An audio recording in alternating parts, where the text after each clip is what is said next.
Katie with In the Garden Katie. This week we're going to be talking about turf, prepping for turf, preparing turf, and what kind of turf's available. So we've got an Aussie Blue Cooch here, which is a very popular full sun variety, and we get it in every week, so you can pre-order to make sure you've got enough for your yard. You can have it delivered direct or pick it up, whichever suits, depending on how much you need. So first thing you need is to prep your area for when you get new turf.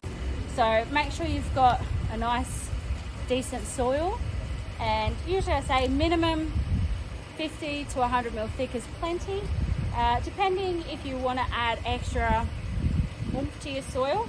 We also sell your mum's seed and turf starter.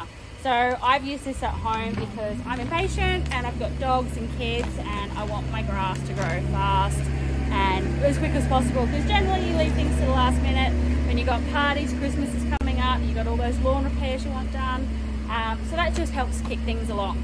So the instructions are all on the back there. Biggest thing to do with turf: water, water, water. Make sure the soil is not super hot when you lay it down. Reason being, as you can see on the bottom, there's all your roots. That's exactly like plants. So you've got all your roots exposed.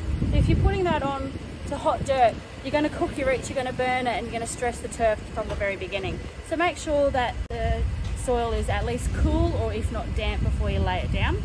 When it starts getting into your hotter weather, when you lay your turf, you might even have to start to water it as you go, especially if you're doing an entire yard. When you're looking at 50 and above meters, it's quite a large area.